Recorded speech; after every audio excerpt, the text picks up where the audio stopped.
오늘은 사사기 6장입니다. 기드온 이야기가 시작됩니다. 기드온 이야기의 새 주인공은 기드온, 하나님, 이스라엘입니다. 이스라엘 얘기 먼저 해보도록 할까요? 이스라엘이 또 범죄하고 또 어려움에 당하죠. 그래서 또 회개합니다. 그런데 이번에 회개는 이전과 좀 달라요. 이전은 이 사람들이 그래도 회개가 뭔 줄 알고 제대로 이제 회개를 했거든요. 근데 지금 이 사람들은 회개가 뭔지도 모르면서 회개를 하고 있어요. 이렇게 후반부에 보시면 아시겠죠? 이 사람들이 회개한다고 하는데 지금 마을에 가면 뭐 어떻게 돼 있어요? 바알과 아세라 신상, 뭐 제단 다 그대로 있고 누가 그걸 훼손하면 막 이스라엘 사람들이 몰려가서 막 그 사람들 잡아 죽이려고 그러죠.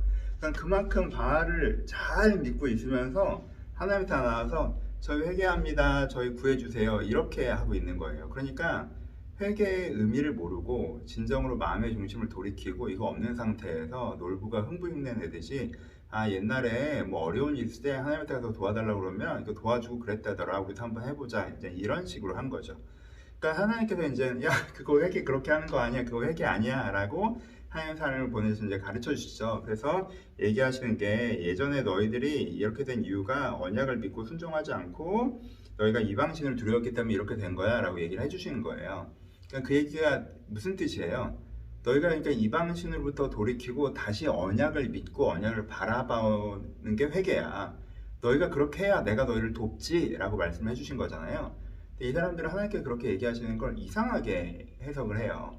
그러니까 기드온이 그 타작할 때 하는 이야기가 그 시대 사람들이 했던 얘기잖아요. 어떻게 얘기해요? 하나님, 그러면 그때 우리 선조들이 그렇게 한 거 때문에 열받아서 우리 버리셨다는 얘기예요? 그럼 안 도와준다는 얘기네요? 지금 우리가 하나님 도와주세요 하고 왔는데 지금 나한테 야 니네 아버지가 잘 못해서 안 도와줄 거야 이렇게 얘기하신 거죠? 알겠어요. 좀 뭐 안 도와준다니까 어쩔 수 없죠. 이렇게 생각을 해버린 거예요. 기가 막힌 상황이 된 거죠.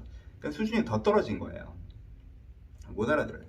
그러니까는 에훗 시대에는 사람들이 하나님에 대해서 알고 있었는데 그것을 외면하고 엉뚱한 데 쳐다보고 있어서 이걸 기억하고 결단하게 해줬으면 됐어요. 그 드보라 시대는 사람들이 이걸 까먹고 있어서 드보라가 이걸 다시 가르쳐 줬었어야 됐어요. 근데 이 시대에 오면 어떻게 된 거예요? 이 기드온 시대에 오면 사람들이 그걸 가르쳐 줘도 들을 귀가 없어요. 자기 생각이 딱 굳어져서 그냥 바알 신을 믿는 건 아무 문제가 없는 거고 이거 갖고 뭐라고 하면 안 되는 거고 하나님은 그냥 우리가 도와달라고 하면 도와주는 뭐 그런 존재여야 한다고 생각하고 접근을 하는 거예요. 이 생각을 안 바꾸고 언약에 대해서 하나님 저 어떻게 이런 게 없이 그냥 자기가 기존에 갖고 있는 생각을 그대로 딱 고정하고 자기가 생각하는 하나님, 내가 도와달라면 도와줘요, 도와달라고 했는데 안 도와줘요? 뭐야 우리 버린 거네, 이렇게. 그러니까는 배울 수도 없는 완고한 마음이 되어 있는 상태인 거죠.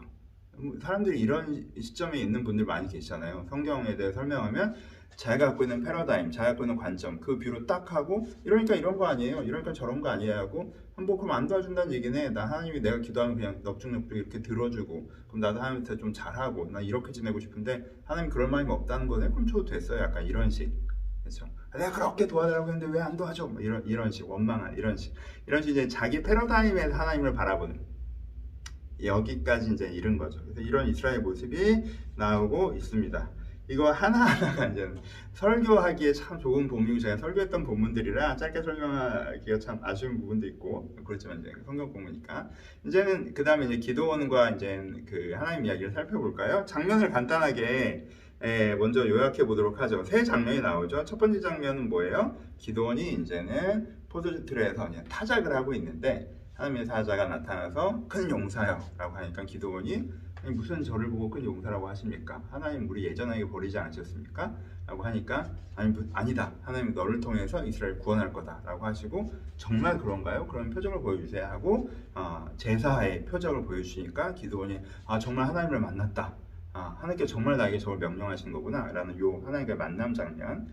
기도는 되게 초라한 모습으로 있었죠. 그렇죠? 자기가 별거 아니라는 사람으로 얘기를 하고요. 근데 하나님께서는 이 사람을 큰 용사로 바라보시고 이 사람의 가능성에 대해서 얘기하시는데 기도원이 그것을 믿는 장면이죠. 두 번째 장면은 무엇이죠? 하나님께서 기도원에게 가서 바알의 제단을 헐고 아세라의 신상을 이제 잘라가지고 아세라의 신상을 그 장작으로 삼아서 하나님께 번제를 드려라 이렇게 명령하니까 기도원이 이제 밤에 몰래 가가지고 하나님 원정에 순종을 합니다. 그리고 이제 집에 숨어 있죠. 그러니까 동네 사람들이 이제 기도원을 잡으러 왔는데 기도원 아버지가 나가서 바알한테 잘못한 거잖아. 바알이 신이잖아, 신. 바알이 직접 벌할 거야. 니네가 바알 대신 얘를 벌할 필요 있겠어? 바알 신인데?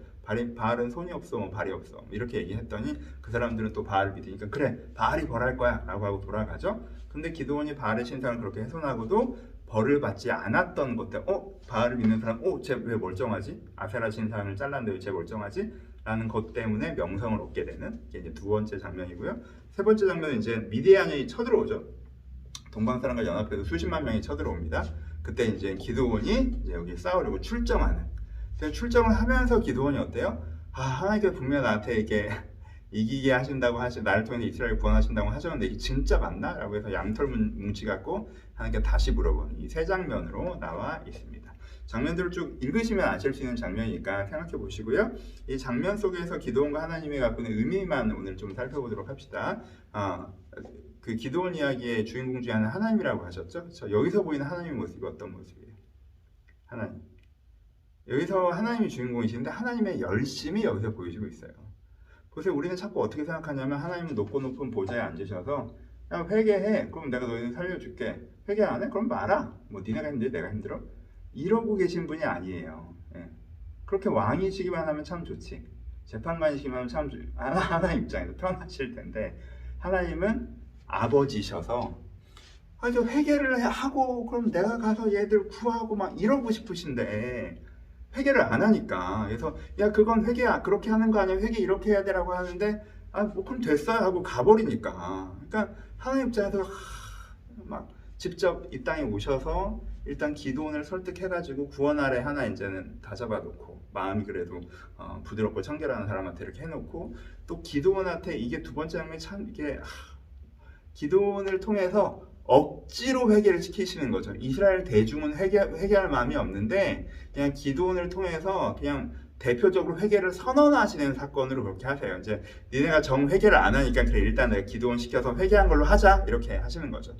그리고 이제 기드온을 또 준비시키셔서 이제 이기게 하시는 그런 부분이잖아요. 그래서 기드온의 스토리에서 보시면요, 하나님의 열심이 보여요. 보좌에 앉아 계실 수가 없이 너무 이스라엘 멀리 가니까 내려오셔서 그들을 다시 예수 그리스도를 보내신 것과 비슷한 모습, 어떻게든 그들 가운데 회개의 것들을 이끌어내시고 어떻게든 그들을 구원해내려고 하시는, 이스라엘이 이렇게 강팍하게 잘 움직이지 않는데도 하는 하나님의 열심이 보여지고 있습니다. 가장 중요한 부분은 기드온이겠죠. 기드온의 모습이 제일 중요합니다. 그렇죠? 근데 기드온의 모습의 핵심은 뭐냐면요, 경청과 순종입니다. 여호수아가 알려준 정답이에요. 그러니까 이 오답 사이에서 사자들은, 이렇게 바른 사자들은 여호수아 정답이 여전히 정답이라는 걸 계속 보여줘요. 기드온이 어떻게 합니까? 경청하죠. 내 생각이 나는 평범한 사람이에요. 근데 하나님이 너는 큰 용사라고 얘기하세요. 내 생각에 하나님 우리를 버리셨다고 생각해요. 근데 하나님께서는 지금 너를 통해서 너희를 구원할 거라고 얘기하세요. 내 생각에는 바알의 신상을 훼손하는 건 너무 위험한 거예요. 근데 하나님께서는 그걸 명령하시죠. 내 생각에 내가 미디안과 싸워서 이길 수가 없어요, 우리가. 근데 하나님께서는 이기게 하시겠다고 얘기하시죠. 내 생각과 하나님의 말씀이 부딪히죠. 근데 그때 기드온이 어떻게 해요? 내 생각을 내려놓고 하나님 말씀에 경청하며 그 말씀에 순종하죠. 이게 기드온의 핵심이에요. 그렇죠? 그러니까 기드온은요, 무슨 고민만 하냐면요, 뭔가 두려운 게 생기잖아요. 그러면 상황을 보고 두려운 게 생기면 뭐야, 상황을 보니까 안 되겠네, 하나님 말씀이 틀려, 이렇게 안 가고요. 상황을 봐서 두려움이 생기면 하나님 진짜 맞아요? 미리안이랑 싸우려고? 진짜? 그럼 양털 뭉치 갖고 하나님 진짜 맞아요? 진짜 나를 쓰세요? 하고 그거에만 집중하죠. 무슨 뜻이에요? 하나님께서 나를 쓰시면 내가 이긴다라고 믿죠. 그렇죠? 네, 하나님이 뭐라고 하시건 상황을 보니까 하나님이 틀렸어라고 얘기하지 않고, 상황 때문에 어떤 마음이 생기더라도 하나님이 진짜 그렇다고 하시면 그런 거지. 근데 중요한 건 이게 정말 하나님이 그러신가? 이 검증. 이 기도의 경청이죠. 그리고 순종이고. 그럼 바알의 신상을 자르는 모습들도요, 이게 폼은 진짜 안 나요. 그런데 이 순종을 보셔야 돼요. 이게 이 두려움 가운데서도 이거 어떡하지? 근데 밤에 가서 그걸 하는 이 순종을 보셔야 돼요. 경청하고 순종하는, 여호수아가 가르쳐 준 거. 우리가 하나님의 언약을 바라보고 이 땅을 회복시키신다는, 내가 하나님께서 지금 말씀하신 것 내가 경청하고 순종하고 용감하게 순종하면 하나님이 이루어진다. 이 여호수아 정답이 항상 정답이라는 걸 기도원 요리한테 다시 한번 알려주고 있습니다. 적용합시다. 첫 번째, 이스라엘 모습을 닮지 않으셔야 돼요. 이스라엘은 훅 떨어져요. 여기서는 수준이 사실은 드보라 때에 비해서 완전 어떤 임계치 밑으로 떨어지는 거죠. 진정한 회개가 일어나지 않는 아예 그 임계치 밑으로 확 떨어져요. 이게 내가 내 세속적인 사고 방식으로 하나님을 평가하고 판단하고 재단하고 이런 식으로는 이제 들을 귀도 없어지는 거잖아요. 그렇게 안 된다. 여러분들이 어떤 가치관으로 하나님을 재평가하면서 뭔가 그렇게는 안 돼요. 그건 하나님과 멀어지는 방법이에요. 그럼 결국은 하나님에 대해서 부정적인 결론을 내리실 거예요. 원망의 결론들. 여러분들의 생각을 내려놓고 하나님께 귀 기울이셔야 돼요. 두 번째, 이제 하나님의 열심. 하나님은 정말 우리를 사랑하세요. 아버지세요. 그래서 여기서 정말 임마누엘, 우리랑 함께 하셔서 어떻게든 우리를 구원하려고 하시는 그 하나님의 모습들을 보여주시면, 그러니까 하나님의 따뜻함을 기억하셨으면 좋겠고, 세 번째, 이것도 반복되는 얘기지만 경청과 순종 다시 한번 묵상해 보셨으면 좋겠습니다. 감사합니다.